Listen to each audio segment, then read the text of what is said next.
I want to change the world. That's something, well, you never really hear the older generation saying. And even as I said it, it sounds a bit too idealistic for the real world. Now, I want to make an impact on the world. That it's a bit better, but it still isn't something you hear the old generation saying. Now, why is that? What happens? What is it that makes people stop wanting to say optimistic things about the world or their impact on the world? It almost feels like changing the world is a phase in one's life. Now, is every young person doomed to that fate, or is something else going on in the background that we don't actually quite understand? Now, this is Subbox Radio, episode 6, and in this episode, we'll be diving into that. So, from a young person's perspective, I think as a kid, when you think of changing the world, it's more you're thinking about changing the world as it is, or it's more about changing people's lives in the masses, or it's about the best way to make an impact in people's lives at that point in time is to think about impacting people's lives on a grand scale, being as grand a scale as you can get, being the world. Then, from an older person's perspective, they're looking back perhaps at their times when they wanted to change the world, when they had so much hope for how the world would turn out, and how they thought they could change the world or what things they could do to make the world better. And when we look at these two ideals, there's never really like a plan or set way that you decide that you're gonna change the world. It's more like you already set your idea that you're gonna change the world, but there never is a set plan or set thing that you say I'm gonna change the world like this and do this and do this and do this. It's more you want a you're thinking of a utopian setup where everyone's happy, everyone's life is good, and there aren't really any problems or trouble. And I think that's partly to the fact that if we were to blend it out, we'd run into so many obstacles that we'd end up giving up because that is, well, how the world is. Now, with this in mind, somewhere in our lives, we realize that our moral compass, or the way we decide what is right or wrong for ourselves, it isn't necessarily the same as other people's moral compass or what they view as right or wrong. So, in a sense, right or wrong is really a sense of perspective. So, from this perspective, what's right or wrong is could be different from what's right or wrong in a different perspective. This is also coupled with you becoming a lot more self-conscious, a lot more focused on what you need to do in order to survive. And well, with these two things coupled together, what started out as an ideal to change the world ends up being a little bit more difficult. But these are just minor things and don't really affect the ideal too much. The biggest killer to this ideal, I would say, is that the feeling that the system is rigged against you, or that you can try your hardest, or you can try all your life to do whatever you can to follow the rules, follow the books, and in one small misstep, your life is finished or your life is done.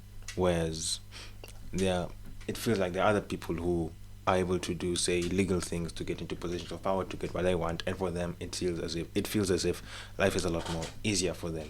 And I think this also manifests in some way where it feels as the people who are doing illegal stuff are the ones who are in control of the people who are doing the good, hardworking stuff. So it's easy for a good, hardworking person to be framed, or for something to not go their way, or for public perception to be skewed in some way, or for things to not go their way, where everything that built up is just gone, just like that.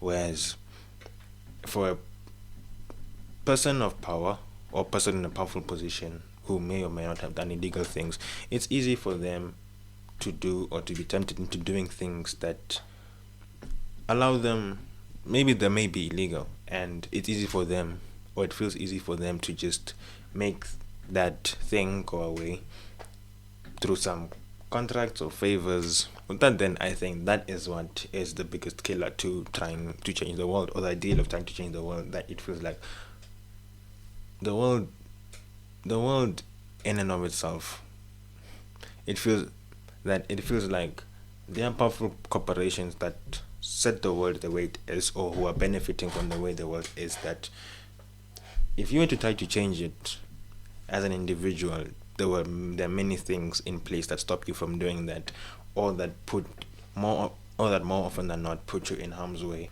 or put you, maybe not you, but your family, and things like that. I think that is the main way that destroys, the main thing that destroys the ideal of wanting to change the world, with the way the world is set up, and also knowing that the world has been like this for generations and generations. So it's not just this one time that you're living in, but that it's been consistently been like that. That people in powerful positions are the ones who benefit from the way the world is currently, and they have no incentive to change it. So, as you, as a person wanting to make things better, you could be damaging someone's pocket, or you could be damaging someone's way of putting bread on the table. And in their position, they could easily get rid of you, I suppose. But with all of this, though, I don't think it's all doom and gloom, because from time to time we do find people that we meet in our daily lives that are, while doing good work in the community or in whoever they meet, they're making an impact in those people's lives. People they meet on a daily, making an impact in those lives, changing, making their lives a bit better. So even if we're not focusing on the whole world or looking at the power plays that happen on the grand scale, and we just forget about that and focus on our lives on a daily, and looking at the impact that we're making on people's lives on a daily, instead of whatever big thing we might be doing to the whole world. If we just focus on that, we may find that, well, we at least get to make an impact in other people's lives and make their lives better, and that in and of itself may be enough. And perhaps that's the whole purpose of this, and how generations and generations, sure, they are, the way the world is set up, it is in some sense perhaps rigged against you. Maybe that is true, maybe that isn't. But from generation to generation, each of them have their own struggles or their own way that they wanted. Each of them have, I suppose, they passed through the phase of wanting to change the world, or perhaps impact the world in the way they wanted to do it. But still, given all of that, or knowing all of that, they still make an impact in people's lives, or change their lives bit by bit. And perhaps that's what it is about, not necessarily being about changing the world in a grand scale, but looking at the impact we make in people's lives on a daily. Looking at that, though, it actually might not be a bad thing that we look at making an impact on people's lives on a daily, the ones that we meet, instead of looking at looking at the grand stage of things, because our actions compound throughout our lifetimes, and the impact that we make in many different lives. We are making a change to the people that we come into contact with, making an impact in their lives, and those actions compound over our lifetimes. And well, at the end of the day, we perhaps are making a change to the world. However, that change doesn't happen until after our lifetimes. So we are changing the world, just that we don't get to see the change that we're making. And perhaps that isn't really a bad thing, just something to think about. And well, ask yourself, are you comfortable with that idea? That you're making a change to the world, but it's not a change that you will actually get to see. Or at least you won't get to see the full extent of it. And probably when we think about it, when you wanted to change the world, you never really said a specific time of when you wanted to change the world. You just said you wanted to change the world. And well, now, by making an impact in people's lives on a daily, the ones you meet, in the simple actions of just making their lives better, or contributing to their lives, or helping them out, you get to make that change. Well, you get a chance to change the world. Perhaps not in the way that you thought, but at the end of the day, you still are changing the world. And that's something that at least makes it a lot easier to sleep at night.